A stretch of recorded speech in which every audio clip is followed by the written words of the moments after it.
السلام عليكم. يا اهلا يا اهلا يا اهلا يا اهلا يا اهلا يا اهلا. ايه الاخبار يا جماعه؟ يا رب الناس كلها تكون في افضل حال. اعتقد ان الصوت اتظبط وده راجع لان انا غيرت الاكزوست ورجعت الاصلي. اقول لكم ليه بعد شويه. المهم خلينا بقى نقول النهارده انا كنت طالع الفيديو ده علشان كان في حبه ناس بيقولوا لي ايه رايك في الريس ولا ستريت بايك ولا اجيب موتوسيكل ايه. فانا بقى كنت طالع اقول ليه انا اخترت الستريت بايك، وانت هتفهم يعني ايه الفرق بين الحاجات دي. حتى لو انت فاهم هتعرفها على قد احتياجاتك ايه الفرق بينهم وبين بعضهم. تمام. دلوقتي يا سيدي غالبا لو انت دماغك في السرعه فغالبا هيبقى عندك اوبشنين، ستريت بايك يا ريس.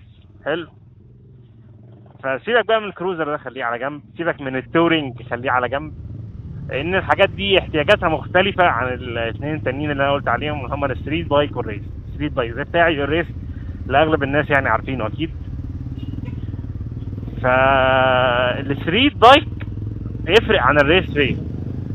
اولا الريس مخصص للسرعه بشكل بحت، مش مخصص نهائيا للمدن. فبالتالي حاطين له فيادر كتير بحيث ان هي تخلي الهواء ما يخبطش في اي شيء يعيق البايك على ان هو يمشي بسرعه. طبعا دي ديناميكيه الهواء يعني، فدي بتخلي البايك بتاعك حتى اسرع، حتى لو نفس الموتور 600 سي سي 600 سي سي الريس اسرع علشان الفيادر اللي عليه. تمام. فعلى السرعات لو على الطرق السريعه والمفتوحه انهي هيكون اسرع؟ اكيد هيكون الريس، مع انهم يمكن نفس الموتور. تمام. ولكن على السرعات برضو الستريت بايك بيكون في مشكلة ان انت الهواء بيخبط فيك وبيخبط في البايك بشكل عام، لان هو مش متغطي بفيابر كتير. ولكن ده بقى بيفيد في ايه؟ بقى بيفيد جوه المدينة. جوه المدينة بقى مش بيبقى الموضوع لصالح الريس، بيبقى الموضوع لصالح الستريت بايك. عشان ايه؟ عشان حاجتين. اولا الحرارة بتاعة الستريت بايك بتكون اقل من الريس. ليه؟ لان هنا مفيش فيابر، تلاقي الموتور يمين وشمال متعري، فانا ماشي في الهواء جاي على الموتور فبيبرده بشكل كبير. الموتور تقريبا بالهواء كله، عكس الريس اللي هو هتلاقيه يعني كانه في اوضه كده، كانه في اوضه مكتومه. على السرعات البطيئه حاجه يعني ايه، بيولع من الاخر. هو مش مصمم لكده، هو مصمم لطرق سريعه وعاملين له كده فتحات تهويه مخصصه يدخل منها هواء على قد السرعات دي. تمام. حاجه تانية بقى غير الحراره في الستريت بايك، الالتفاف بتاعه. هنا زاويه الالتفاف بيمين وشمال اوسع بكتير من الريس، فدي حاجه بتضيف للريس ميزه، بتضيف للستريت بايك ميزه، ان انت هنا جوه المدينه الزحمه تقدر تروح يمين وشمال بين العربيات براحتك، اي زاويه حتى لو صعبه تقدر تميل براحتك. انما المشكله بقى في الريس ان هو درجه التفاف صغيره قوي، يعني كان تكاد تكون معدومه يعني. ف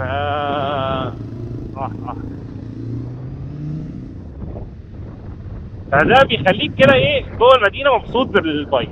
فانا اخترت الستريت بايك ده لان انا 70% من طرقي جوه المدينه، وفي نفس الوقت وانا مسافر ببقى عايز حاجه تجيب سرعات عاليه. يعني ده ممكن يجيب ال 220، هو رسميا 240، ولكن انت اللي مش هتقدر تستحمل الهواء اللي جاي عليك.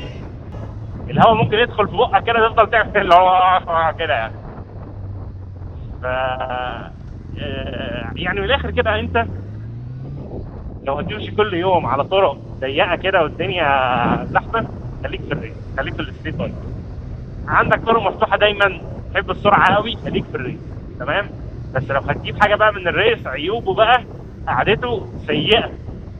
اول حاجه ايدك من هنا هتوجعك جدا لان هو قعدته بتبقى مايله لقدام علشان يخدم برضه ديناميكيه الهواء، ان الهواء ما يخبطش في صدرك، فدايما انت تبقى مايل. فالكرسي بتاعه مش متبطن، فالوضعيه دي اصلا بجد جوه المدينه صعبه جدا، هتخليك تتعب نفسيا وجسديا في كل حاجه. وعايز اقول لك يعني انت لو ركبت ستريت بايك عمرك ما هتعرف تركب ريس. هتبقى متعود على الراحه ومعاك سرعه ومعاك كل حاجه كويسه، وتيجي تقعد على الريس جوه المدينه تحس انك قاعد مش مرتاح، لانك قاعد كده متقدر زعلان. هتقول طب ليه يعني؟ انا ليه؟ عادي يعني، مش فارق معايا ال 60 كيلو متر اللي هم بعد ال 240 اللي بيزودهم الرئيس، وخليني قاعد مرتاح جوه المدينه. فدي ليه اخترت ال اسمه ايه ده، الستريت بايك ده بشكل عام كفئه يعني. طبعا اخترت الهوندا علشان انا في مصر اغلب القطع غيار موجوده للهوندا، الماركات الثانيه مفيش قطع غيار، فيعني ده خلاص يعني ما تقدرش يعني، مش هحاور عليه. وفي نفس الوقت لان هو ده الاي بي اس اللي في الفئه دي، لان الاي بي اس ده مفيش كان حواليا وانا بشتري اي حاجه من سوزوكي ولا كawasaki فيها اي بي اس غير ده. دايما مش عارف ليه سوزوكي كده ما بتهتمش بنقطه الاي بي اس دي، تفكس لامها. يعني تلاقي كawasaki وهوندا عندها البايك اي بي اس وعندها البايك مش اي بي اس، او يعني لو مسؤول يعني لو عندها البديل انا هتحطه كله اي بي اس. انما سوزوكي تحس ان هي متبعه كده، هي لا ما فيش اي بي اس معانا. الاي بي اس طبعا مكلف وبيتقل البايك. يعني يمكن يبقى من وجهه نظرها ان احنا عاملين الموتوسيكلات اللي ضربوا مفتوحه مثلا، مش عارف خالص. في السريع اتمنى ان الفيديو ده يكون انال اعجابكم، و يعني لو عندكم اي استفسار على موضوع ان انا البايكات والفرق بينهم قولي في الكومنت تحت. نشوفكم ان شاء الله الفيديو الجاي، والسلام. تنزل اعمل سبسكرايب للقناه ولايك، يعني يا سلام بقى لو عملت له شير كده تربيه كده في اي حته، انا معاك. السلام عليكم، الله يبارك لك يا رب. يلا السلام عليكم.